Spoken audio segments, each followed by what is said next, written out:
Hey there, welcome back to the channel for another list video. This time I'm going to be going over 8 items that you should be building in your games in Season 7. Quickly before I start this list though, I'm not going to be including items that have been historically always good and everyone knows they're good. So Executioner for Hunters, Jotun's Wrath for Assassins, etc. Those type of items are of course amazing, but if I allowed items like that, then the entire list would just be 8 items that everyone was already building for the entirety of Smite anyway.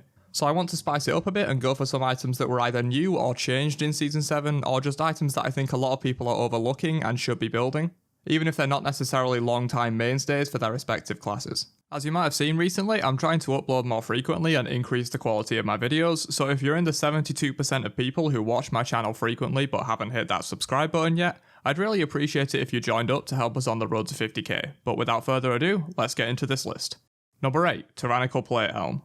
So this item is low-key busted, and I think it should be a mainstay in literally any magical solo lane build, be that Guardian or Bruiser Mage, and could even creep into support or mid with the stats that it has. But I'm mostly talking about that solo lane Guardian / Mage build style. Not only does this item give really nice stats for a magical solo, most games you'll see a physical solo and also a physical jungler, so the physical protections and health on this item go a long way, plus it helps with minions and tower damage as well. CCR is great since there tends to be a lot of CC going off in solo lane with warriors and guardians, the type of gods that see play there, so that's always nice, a pretty good amount of magical power, but then the real reason you buy this item, the passive. This gives 10% health and 20% attack speed to all nearby allied minions, and grants you up to 30 power by stacking this up when minions die near you.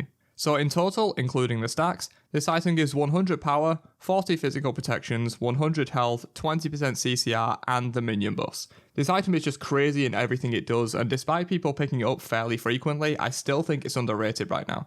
It's very easy to stack, being able to fully stack it off of a single minion wave, and then once you've cleared that minion wave, fight the enemy with that bonus power. Number 7, Void Shield. So this next one isn't a new item like Plate Helm, but it was tweaked with the Season 7 updates. Void Shield was a strong pick before, and despite popular belief, it's still a strong pick now. There's a lot of people crapping on Void Shield saying they killed the item, but honestly it just has a different purpose now. You're not rushing this third item anymore to get that 20 flat pen online early, but having percent pen on an item that most warriors and some assassins already want to buy is crazy. Combining this with Titan's Bane on your junglers can shred tanks like they're nothing. Try picking this item up even on its own and you'll notice a huge damage boost to your tank damage output. Honestly, the main reason this item is here is simply to dispel the notion that it was gutted in the Season 7 patch. Quite the contrary, I think it's just as strong as it's ever been, just in a different niche. I know that's a big claim, but the huge damage boost you get with that percent pen really helps out against those tankier targets, and you can completely shred them if you combine this effect with others like Titan's Bane and or Heartseeker in a jungle build. I'll talk more about Heartseeker later, but doing 6% max health damage and having 55% penetration from Titan's Bane and Void Shield against tanks is just super hard to deal with.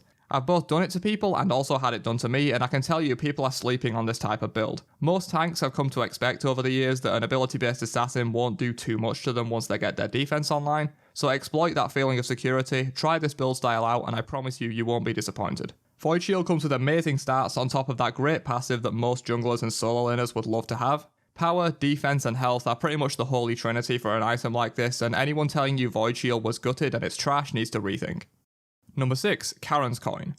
Back to new Season 7 items here, this spot goes to Karon's Coin, an item that I myself didn't see coming as it took the early Season 7 meta by storm.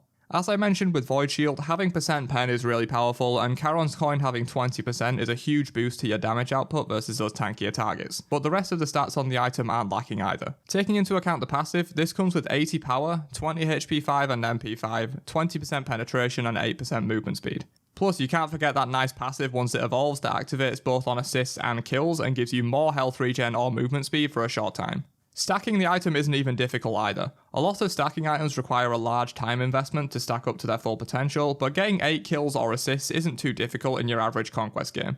It's really the fact that it activates on assists that makes this item so nutty, and hence it's being bought on many different mid laners right now for the raw power that it gives. Number 5, Heartseeker.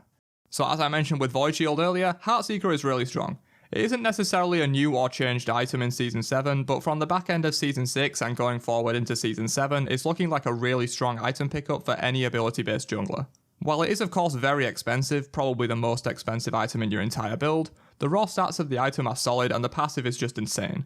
Being able to do up to 6% of the target's max health on ability hits can really rack up a ton of damage, especially if you're hitting tankier targets. If you hit a support or solo laner with this and they have over 3000 health, that's a potential 180 extra damage on every ability you land. Obviously that's pre-mitigations, but it's still crazy. Heartseeker is less unknown than a lot of the other items on this list, and plenty of people have been building it since its rework, rightly so, but if you haven't got on the Heartseeker hype train yet, I suggest you come aboard. This item is busted. Number 4, Caduceus Shield.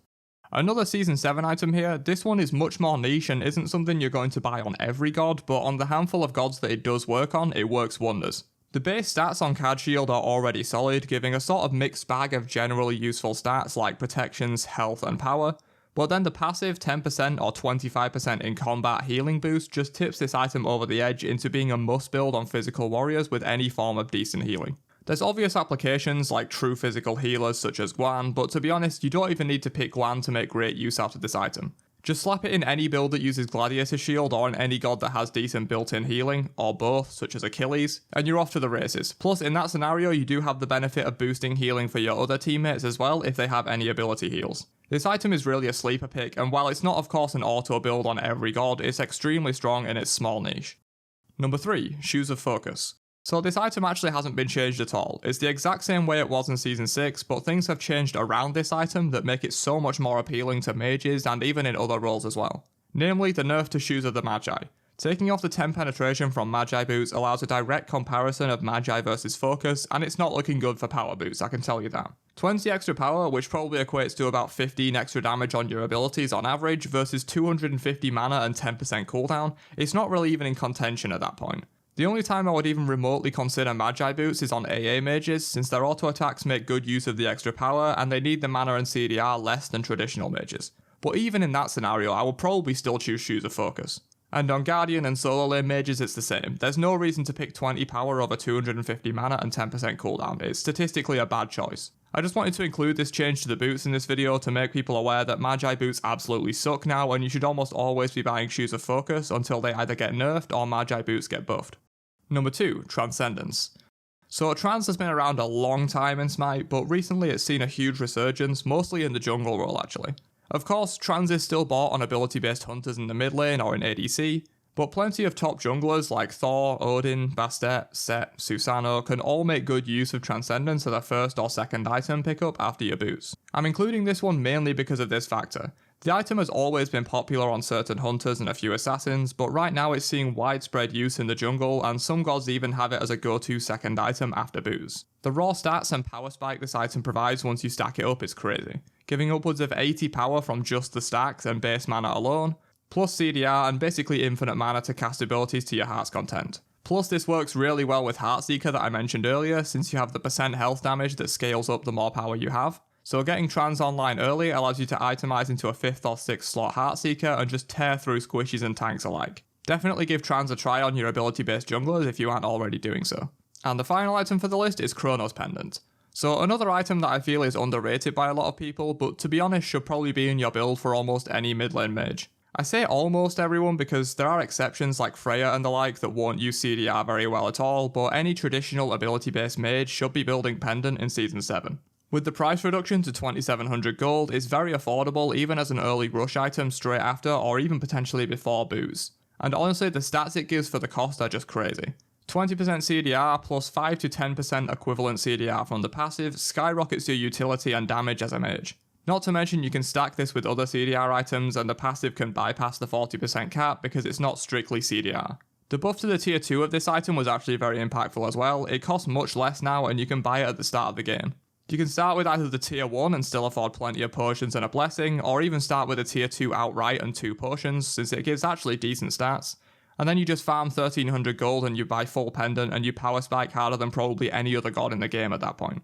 Once again, this item has been picked up a lot in the past, but I just wanted to highlight how strong it is currently in the new season and how you should be building it in your mid lane games. But that's about it from me with 8 items you should be building in Season 7. Let me know your thoughts on these placements down below. If you've already caught on to some of these items and have been using them frequently, or if some of them surprise you and you might try them out in your upcoming games. If you did enjoy, then don't forget to drop a like before you leave and subscribe to the channel to catch all my future videos. I'm trying to up my game and upload more frequently for you guys, so any support is greatly appreciated. But I'll catch you guys in another video later on. Have a great day, and peace out you nerds.